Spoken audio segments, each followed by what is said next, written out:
Why some people feel safer being alone than loved. Some people aren't afraid of being alone. They're afraid of being loved. And psychologists say this isn't strength. It's self-sabotage wrapped in independence. I'll show you why in the next 20 seconds. Why it matters. This pattern doesn't just affect your relationships. It rewires how your brain processes trust, intimacy, and every meaningful connection you'll ever have. 1. Hypervigilance. When you grow up in chaos, you learn to scan for threats. Always watching, always waiting for the other shoe to drop. Someone compliments you at work, and instead of saying thank you, you're immediately thinking, what do they want from me? You dissect their tone, their body language. You're building a case against them before they've even finished the sentence. What it does, your amygdala stays in overdrive. Cortisol floods your system. Your brain interprets love as danger because unpredictability once was dangerous. The fix. Start tracking false alarms. Write down when you assumed the worst and were wrong. But here's the twist.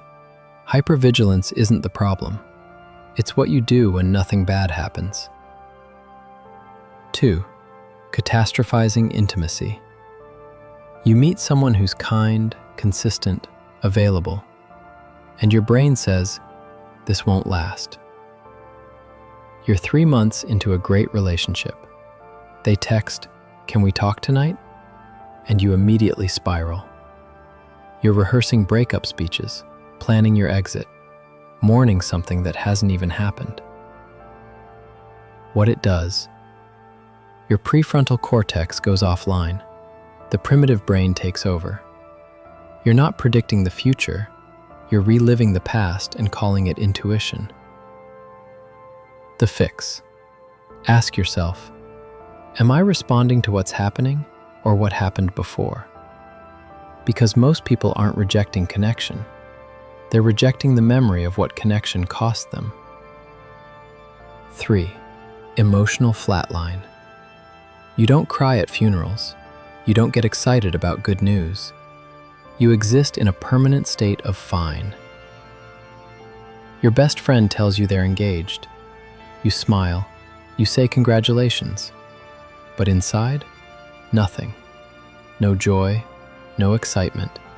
Just a vague awareness that you should feel something. What it does.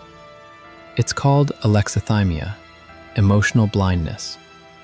Your nervous system learned that feeling anything was too risky, so it shut down the whole system. You're not calm, you're numb. The fix. Start labeling emotions in real time, even if you're guessing. I think this is disappointment. And here's what nobody tells you. Numbness isn't protection. It's slow suffocation. 4. Phantom independence. You wear your self-sufficiency like armor. I don't need anyone becomes your entire personality. You're sick with the flu. Your partner offers to bring you soup. You say no. You'd rather suffer alone than accept help, because accepting help means admitting you're not invincible.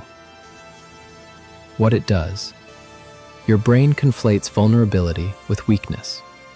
But studies show that people who refuse help have higher rates of anxiety and depression. You're not independent, you're isolated. The fix. Say yes to one small offer of help this week, even if it feels excruciating. Because the people who say, I don't need anyone, they usually needed someone desperately, and no one came. 5. Testing loyalty. You push people away to see if they'll stay. Not consciously, but constantly. Someone shows up for you repeatedly, so you start picking fights, going cold, canceling plans. You're not trying to end it. You're trying to see if they'll abandon you like everyone else did. What it does. It's called a push-pull attachment pattern. You're creating the rejection you fear to prove your worldview right. Self-fulfilling prophecy in real time. The fix. When you feel the urge to test someone, say it out loud instead. I'm scared you'll leave. But here's the cruel irony. The more someone proves they'll stay, the harder you push. 6. Overanalyzing everything. You dissect every text message like it's a forensic investigation. One period instead of an exclamation mark? They're mad. Your friend says, sounds good, instead of sounds great, and you spend 2 hours analyzing what you did wrong. You replay the last conversation. You check your tone. You're defending yourself against an accusation that doesn't exist. What it does. This is hypermentalizing. Your brain overcompensates for early unpredictability by trying to predict and control everything. But you can't think your way to safety in a relationship. The fix. Set a 5-minute timer. If you're still analyzing after that, it's anxiety, not intuition. And the people who overanalyze? They're usually the ones who were punished for not reading minds as children. 7. Preferring broken people. Healthy people feel boring. Chaotic people feel like home. Example. You date someone stable and it feels wrong. Too easy, too predictable. So you self-sabotage and end up back with someone emotionally unavailable. And suddenly, you feel alive again. What it does. Your brain associates love with chaos because that's what love looked like growing up. Stability registers as danger because it's unfamiliar. You're not attracted to red flags. You're addicted to the neurochemical cocktail of uncertainty. The fix. Recognize that boring might just be safe, and safe isn't the enemy. Because if peace feels uncomfortable, that's not intuition, that's trauma. 8. Preemptive rejection. You end relationships before they can end you. Call it self-preservation. Example, things are going well, so you ghost. You pick a fight. You cheat. You blow it up spectacularly, because at least this way, you're in control of the pain. What it does. Psychologists call this rejection sensitivity. Your brain would rather create certainty through self-destruction than sit in the discomfort of not knowing. You're choosing a controlled explosion over potential abandonment. The fix. Stay for 48 hours past the urge to run. Most impulses to flee are false alarms. And the hardest truth? You're not protecting yourself from heartbreak. You're guaranteeing it. 9. Dismissing compliments. Someone says you're beautiful, talented, kind. You deflect, minimize, reject it entirely. Example. Your boss praises your work and you immediately say, "Oh, it was nothing. Anyone could have done it." You can't absorb the compliment because your internal narrative says you're not worthy of it. What it does. This is cognitive dissonance. When external input contradicts your self-image, your brain rejects the input to maintain consistency. You're not being humble, you're protecting a wound.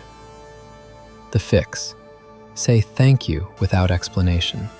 Let the compliment land.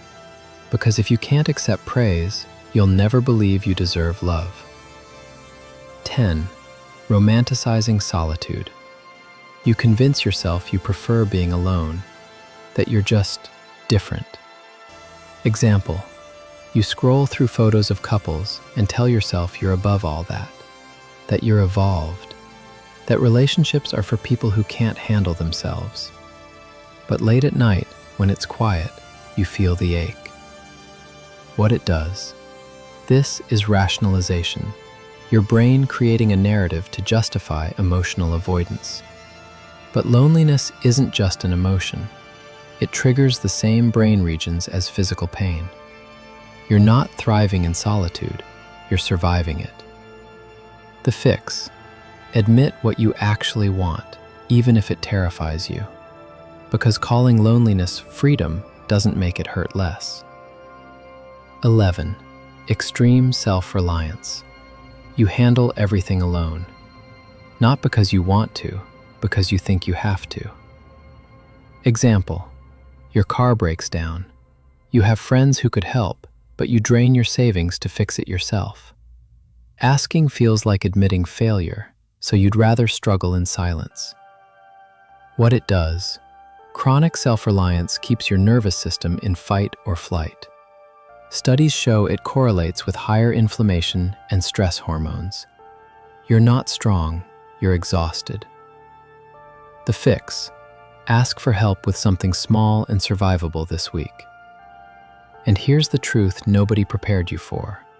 The strongest thing you can do isn't handling everything alone. It's admitting you don't have to. 12. Waiting for proof. You need someone to prove they won't hurt you before you let them in. Example: someone shows up consistently for months, but you keep them at arm's length. You're waiting for the guarantee, the promise that this time will be different. But that guarantee doesn't exist. What it does: you're demanding certainty in an uncertain world. This is called experiential avoidance, refusing to engage with vulnerability until you have proof it's safe. But proof only comes after risk. The fix: take one small risk with someone trustworthy and see what happens. Because waiting for proof means you'll wait forever. Here's the pattern. People who feel safer alone than loved aren't afraid of others. They're afraid of what happens when they let someone in. Because letting someone in once cost them everything. So they built walls, numbed feelings, chose isolation over uncertainty. But loneliness isn't safety. It's just familiar suffering. The truth? You don't heal by staying alone. You heal by choosing differently when you're ready. And ready doesn't mean unafraid. It means willing. If this described you, here's what I need you to understand. You're not broken, but you are responsible for what happens next. Nobody's coming to rescue you from your own walls. You built them. You get to take them down. One risk, one conversation, one moment of letting someone see you. That's where it starts. Subscribe if you want more psychology that doesn't sugarcoat it, and comment below. Which of these hit hardest? Because the ones who need this